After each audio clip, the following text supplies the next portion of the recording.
Thank you, Jade. Well, good evening.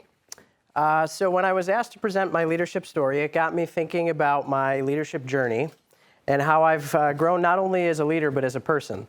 So this is my story of going from hungry to humble and some leadership lessons I've learned along the way.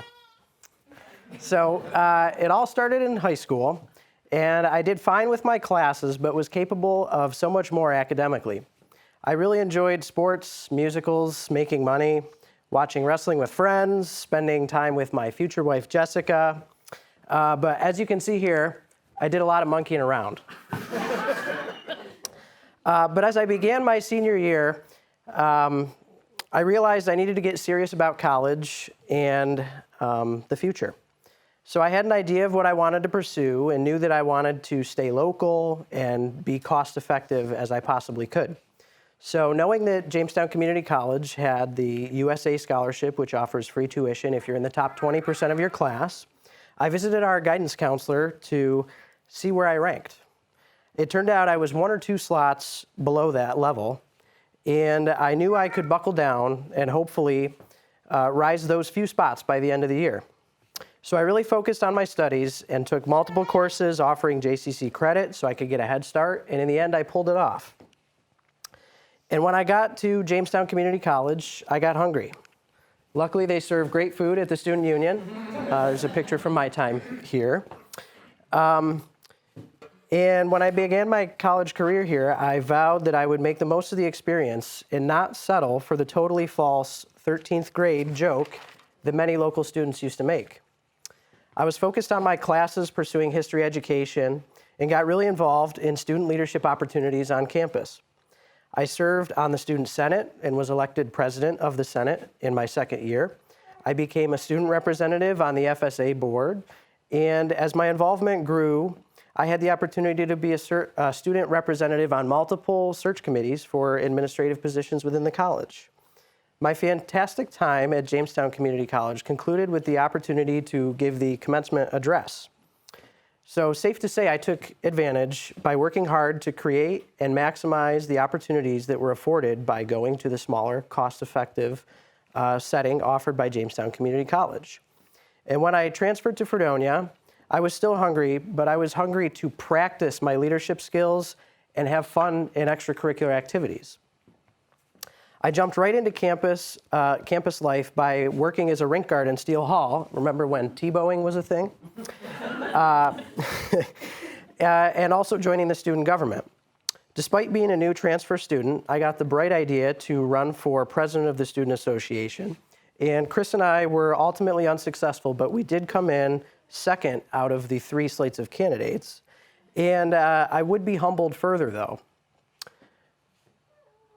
When grades came out that semester, my worst nightmare at the time happened. I actually failed a class. That's something I've actually told very few people because I'm pretty embarrassed about that. I couldn't believe that I let my extracurricular activities distract me again. So when my advisor said that I would need an extra semester, possibly a year, to make up for this one class, I decided to drop the education part of my major and pick up a political science minor. And in humble hindsight, what seemed like a major setback at the time actually set up the path that I needed. And after college, I got hungry again. I was promoted in my retail job, but looking for the opportunity to start my career. Being involved in local politics for a few years, I was present at the meeting where Vince Horrigan was endorsed as a candidate for county executive that year. I almost left the meeting that night, but despite some nerves, I walked up to introduce myself and gave him my contact information to offer help if he needed it. Vince remembered that interaction and called me a few weeks later. I worked as hard as I could on his campaign, and we were successful, although in the beginning, I think neither of us could have guessed what we were getting ourselves into. Shortly after Vince began his term, he realized that they needed another person on staff, and he remembered my work ethic and skill set, so he brought me on board. Chautauqua Leadership Network came at a great time for me. I had just begun my career in the executive's office and was already interested in growing my leadership skills as those opportunities naturally began presenting themselves. Going into the retreat, I decided that I would have the same mindset I did at JCC to get the most out of it that I possibly could. The whole experience was life-changing for me as a leader. It was eye-opening to learn about my personality traits and leadership styles and how others may perceive those. It also made me more aware of other leadership styles and traits and trained me to observe and adapt those traits of other leaders that you like.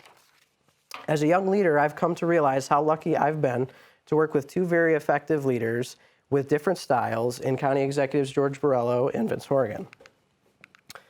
In this process of reflecting for the presentation, I also realized it's my family who formed the foundation of my leadership story. They led by example and supported us in all our endeavors, whether it was our grandparents who are the cornerstone of 7 grandkids, all successful in their own ways and talents, or my parents who raised me to be a hard worker, respectful, and a social butterfly. Newer age motivational speaker Gary Vaynerchuk, if anybody knows him, sometimes says that he hit the genetic lottery by having the personality, genes, and supportive family that he has. And as I've gotten more humble, I've realized that this is my case too.